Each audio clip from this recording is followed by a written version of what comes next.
Out of nowhere, the MVP race is alive and well in the WNBA. Can an injury cost the favorite the award? How many games missed is too many? What about a triple-double machine that doesn't score a whole lot? Or should it go to the league's best player? We'll break it all down. I'm Doug Kezirian. This is Hard Pass, also available in podcast. All of a sudden, we have a legitimate MVP race in the WNBA. It was supposed to be a runaway for Napheesa Collier, but an injury has potentially opened the door. Now, I use the word potentially because she's still the deserving favorite, but others have at least entered the chat, as the kids say. So with about 3 weeks to go in the regular season, we have 3 viable candidates. You have Collier, among the best players, who's seemingly done it all, and her team will finish with the best record in the regular season. A'ja Wilson, the consensus best player and dominating lately, or Alyssa Thomas, an extremely versatile player who racks up triple doubles, and her team rising the standings as well. So for some context, here are betting odds at a few sports books right now. Fee is the odds-on favorite, but it ranges from -500 at DraftKings to as low as -325 at BetMGM. Now, before the injury, she was -1100, which means you would have to risk $11 just to win $1. But now that's a little over $3 to risk to win $1. So the odds have lowered.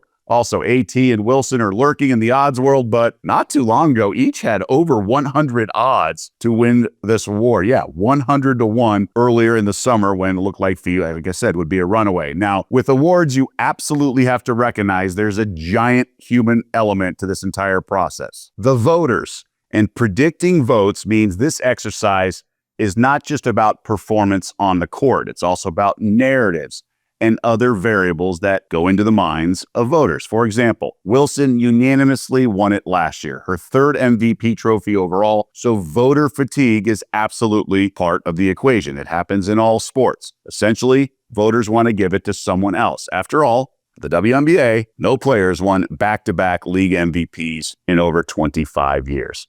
Collier is justifiably the favorite. She's never won it, and often in all sports, that gets deference from voters. But make no mistake, she's also worthy. The league's leading scorer, top 10 in rebound, and then top 5 in both steals and blocks. Excellent defensive player, but so are the other 2 candidates. However, Collier's now missed 4 straight games with a sprained left or right ankle, I should say, and Minnesota's won all 4 games. Does that hurt her candidacy? What about missing games in general? Should that cost her the award? Join the conversation. Let us know your thoughts.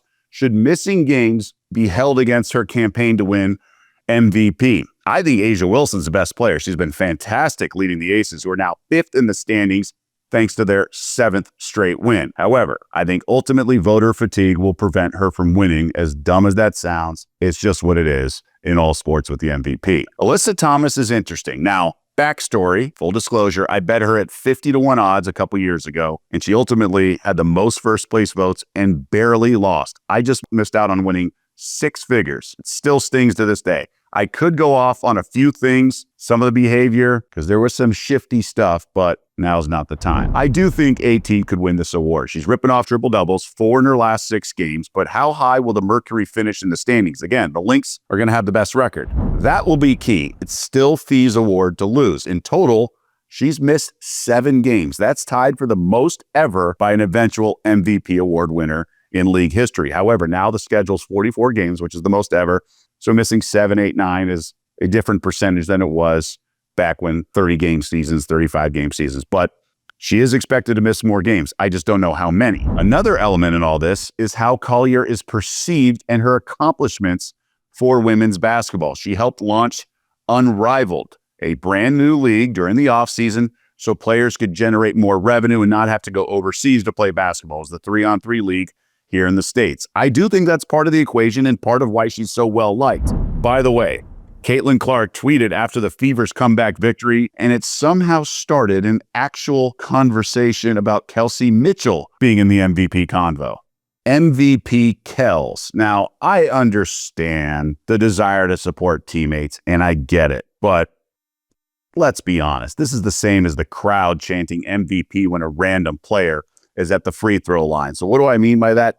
What I mean is Kelsey Mitchell is not an actual MVP candidate. It's exciting and I get it, but come on. She's not going to get actual first place votes. She has stepped up considerably for the Fever, who are just ravaged with injuries, particularly at the point guard position. With that being said, just because you score 38 points, 34 in the second half, to help your team rally for a dramatic overtime win, you should also be penalized for trailing by 21 points to one of the league's worst teams. And that's after you lose at home as both an 8.5 point and 9.5 point favorite. Again, unacceptable if you want to actually be an MVP candidate. Now, her play has been good, and I've always said Kelsey Mitchell to me is better than Kelsey Plum, even though Plum got so much accolades. But let's not get carried away when we're talking about the actual MVP.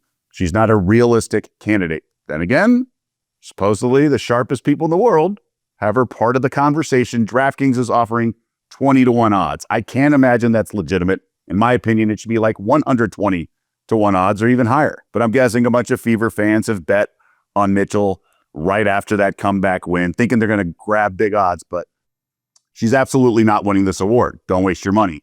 Even though I do like her game, and she's among the league's leading scorers, she's been great. Ultimately, I think Collier's going to win. Voters are aching to give it to her because she's worthy, extremely well-liked, and she's never won this award. Again, voter fatigue for A'ja Wilson. ESPN.com just did an article on the awards, and this is while she's been out with injury, and all 4 reporters in the article had her as their vote. Now, once it's announced that she's going to return either in the next game or 2 games, I think that odds are going to go back up. So if you can get minus 325 range, and you don't mind tying up your money for about a month or so, I think it's worth a bet. The odds are going to go up. So I think Napheesa Collier will win this year's WNBA MVP, but the other 2 main candidates certainly worthy of the conversation. Now, my favorite bet of all these awards options is Coach of the Year. And I would make 2 wagers, one for the favorite and one for a little bit of a long shot. The favorite is Natalie Nakase and also Sydney Johnson, who's the long shot. He's the coach of the Washington Mystics. Now, Nakase coaches the Golden State Valkyries, and this expansion team has been one of the biggest surprises in all of sports that I can remember for several years. Entering the year, their win total amount of wins out of 44 games was just 8.5.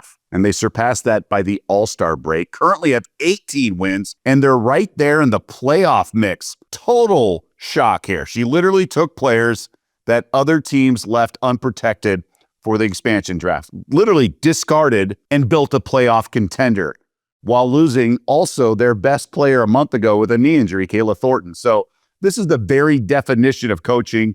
I think she should be unanimous, even if Golden State does not make the playoffs. I also think Sydney Johnson's done an incredible job with the Mystics, and if they make the playoffs, I'd be okay with some votes going his way and him even making it. Look, their win total was 15.5, so they were expected to underdeliver. They lost one of their top draft picks before the season, and not much was expected of this team. They even traded away Brittany Sykes, one of their all-stars, the trade deadline, kind of mortgaging, the current or present for the future, and they're still making a playoff push. So it's certainly impressive what Sydney Johnson is doing. Here are the current odds for this award, courtesy of DraftKings. Nakase is the favorite at plus 150. What does that mean? Well, for every $1 risk, you win $1.50. I think it should be less than even money, minus money. So I think there's value there, just given all the things she's already accomplished. Johnson, 20-1 odds. So you don't have to bet much.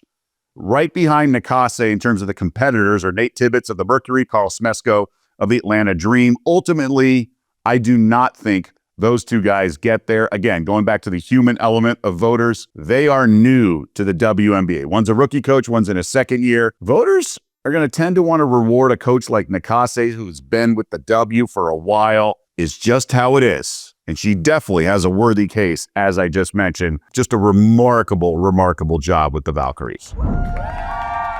Time now for Fans in the Stands, and this is when we get to acknowledge some of the comments in our most recent episode on YouTube, our Fans in the Stands. Just a reminder to please like and subscribe our channel. That is the currency in this YouTube world, so we always appreciate your extra effort so we can keep things free. And please join the conversation. Let us know what you like, dislike about the show, what you want to see more of, less of, or just random comments or questions.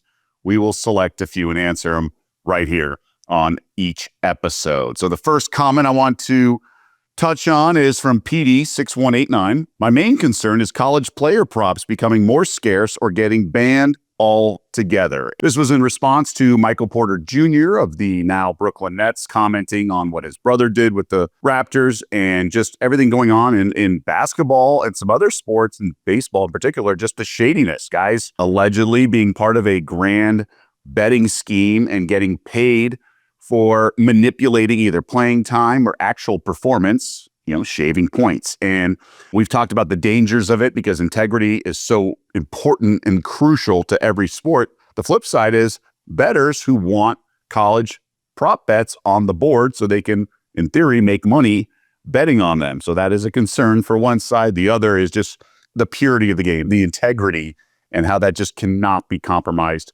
whatsoever.